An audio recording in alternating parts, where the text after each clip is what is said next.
large rose tree stood near the entrance of the garden.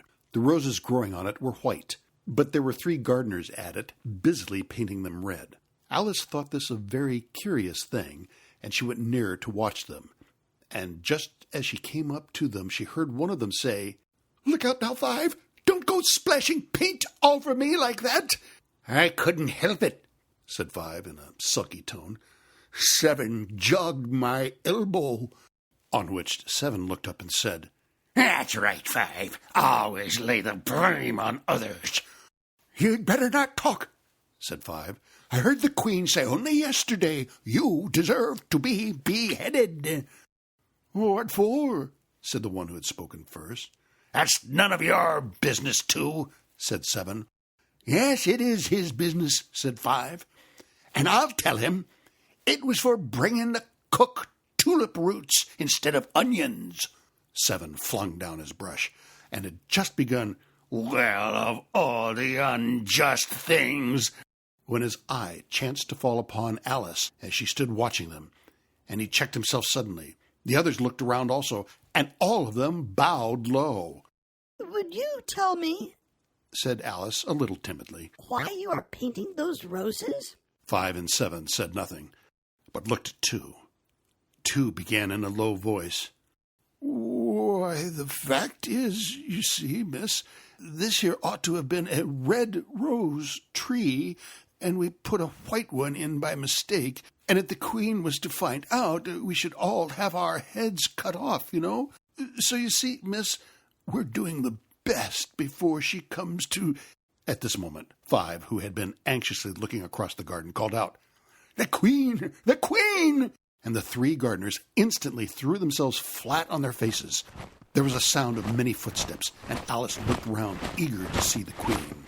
First came 10 soldiers carrying clubs. These were all shaped like the 3 gardeners, oblong and flat, with their hands and feet at the corners. Next, the 10 courtiers. These were ornamented all over with diamonds and walked 2 and 2, as the soldiers did. After these came the royal children. There were 10 of them, and the little dears came jumping merrily along, hand in hand, in couples. They were all ornamented with hearts. Next came the guests, mostly kings and queens, and among them Alice recognized the White Rabbit. It was talking in a hurried, nervous manner, smiling at everything that was said, and went by without noticing her. Then followed the Knave of Hearts, carrying the king's crown on a crimson velvet cushion.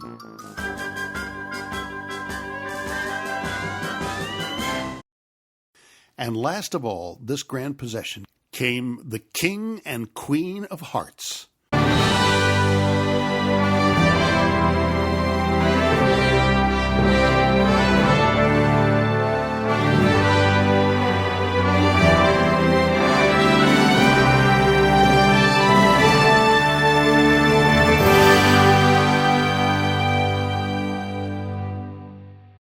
Alice was rather doubtful whether she ought not to lie down on her face like the 3 gardeners, but she could not remember ever having heard of such a rule at a procession. And besides, what would be the use of a procession if people had all to lie down upon their faces so that they couldn't see it? So she stood still where she was and waited. When the procession came opposite to Alice, they all stopped and looked at her, and the Queen said severely, "Who is this?" she said to the Knave of Hearts, who only bowed and smiled in reply. "Idiot!" said the Queen, and tossed her head impatiently, and turning to Alice went on, "What is your name, child?" "My name is Alice, so please your Majesty," said Alice very politely, but she added to herself, "Why, they're only a pack of cards after all. I needn't be afraid of them." "And who are these?" said the Queen, pointing to the 3 gardeners who were lying around the rose tree. For you see, as they were lying on their faces, and the pattern on their backs were the same as the rest of the pack, she could not tell whether they were gardeners or soldiers or courtiers or 3 of her own children. "How should I know?" said Alice, surprised at her own courage. "It's no business of mine." The Queen turned crimson with fury, and after glaring at her for a moment like a wild beast, screamed, "Off with her head!" Nonsense, said Alice, very kindly and decidedly, and the Queen was silent. The King laid his hand upon her arm and timidly said, "Consider, my dear, she is only a child."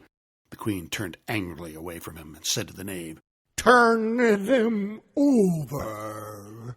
The knave did so, very carefully, with one foot. "Get up!"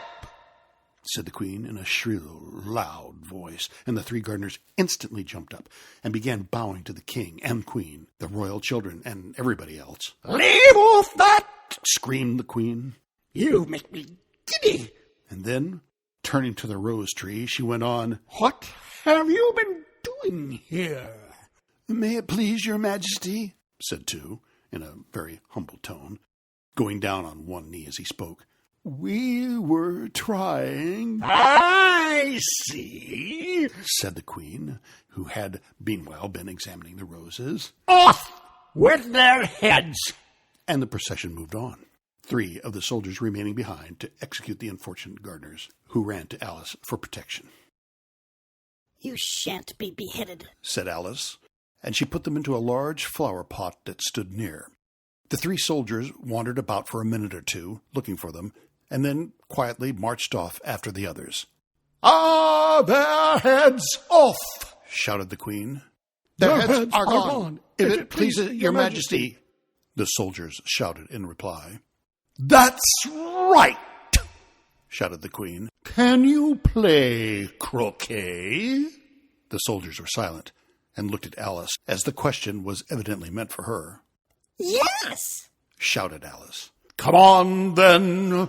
roared the Queen, and Alice joined the procession, wondering very much what would happen next. "It's a very fine day," said a timid voice at her side. "Very." She was walking by the white rabbit, who was peeping anxiously into her face. "Where's the Duchess?" "Hush, hush!" said the rabbit in a low, hurried tone. He looked anxiously over his shoulder as he spoke, and then raised himself upon tiptoe, put his mouth close to her ear, and whispered, "She's under sentence of execution." "What for?" said Alice. "Did you say, what a pity?" the rabbit asked. "No, I didn't. I don't think it's all a pity. I said, what for?" "She boxed the Queen's ears." Alice gave a little scream of laughter. "Oh, hush!" the rabbit whispered in a frightened tone. "The Queen will hear you. You see, she came rather late, and the Queen said, Get to your places!" shouted the Queen in a voice of thunder, and people began running about in all directions, tumbling up against each other. However, they got settled down in a minute or two, and the game began. Alice thought she had never seen such a curious croquet ground in her life. It was all ridges and furrows. The balls were live hedgehogs, the mallets live flamingos, and the soldiers had to double themselves up and to stand on their hands and feet to make the arches.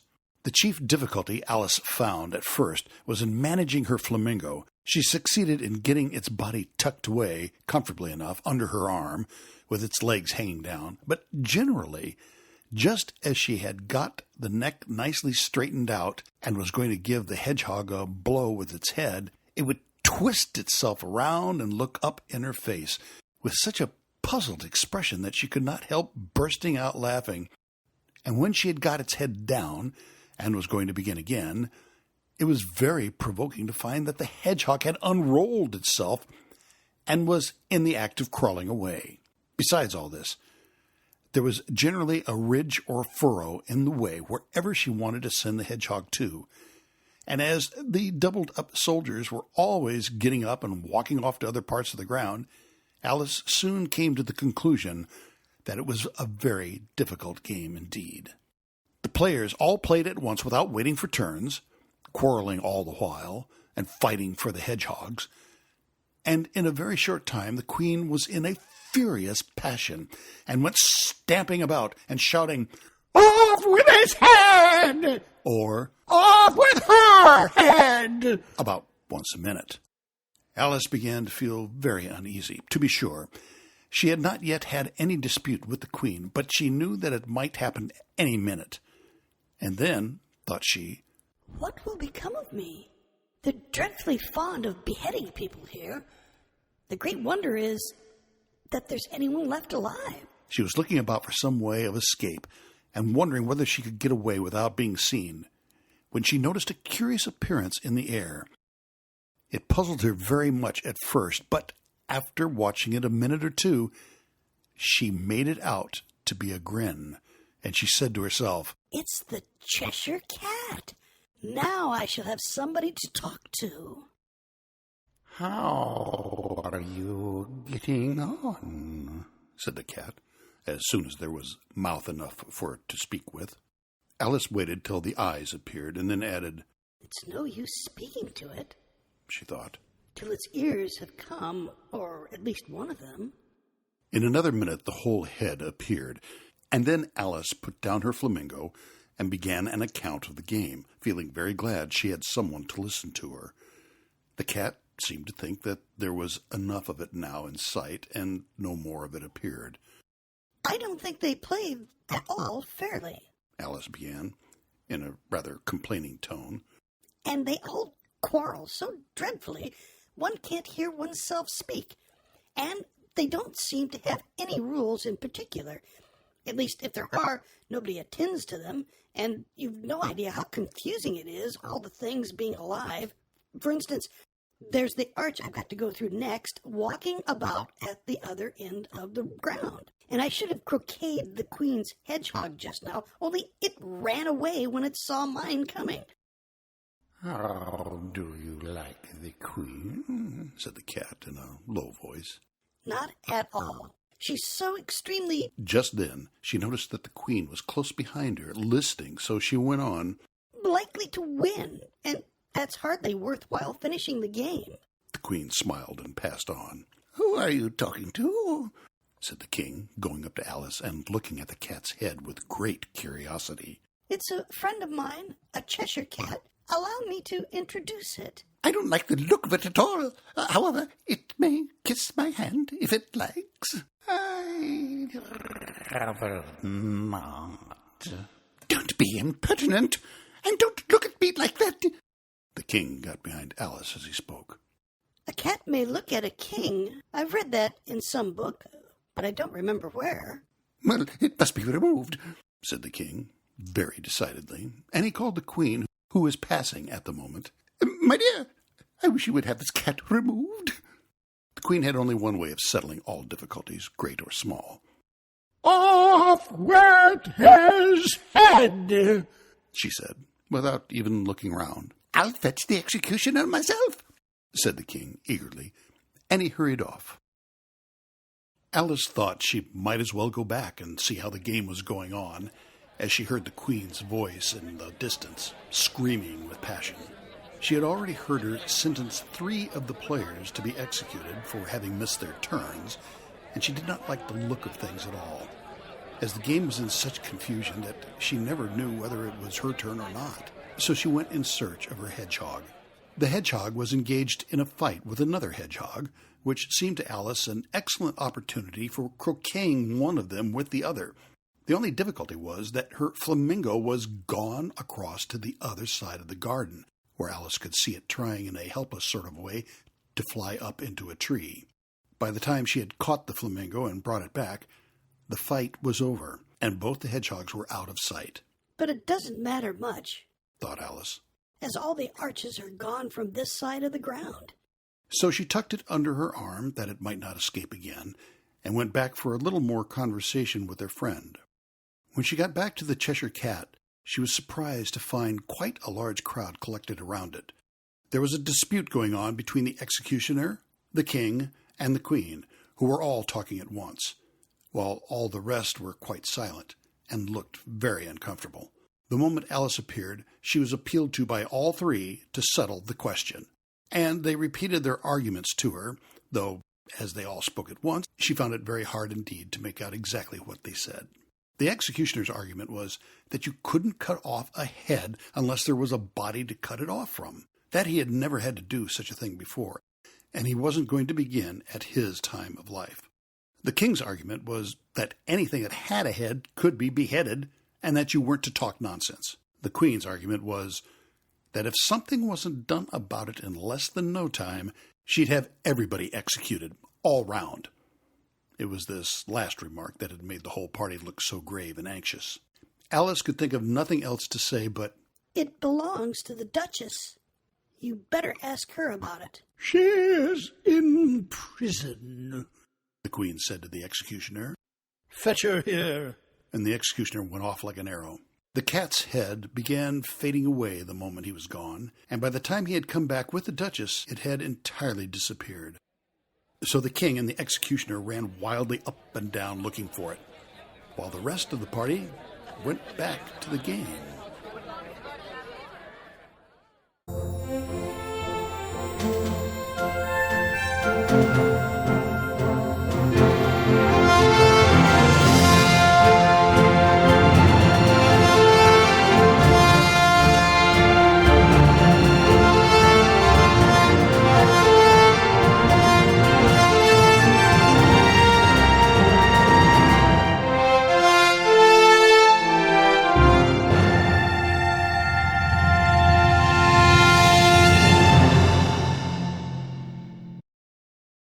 Be sure to catch the next episode of Alice's Adventures in Wonderland, only on Write Out Loud's Fantasy Friday. It's Chapter 9, when the Queen of Hearts introduces Alice to the Mock Turtle.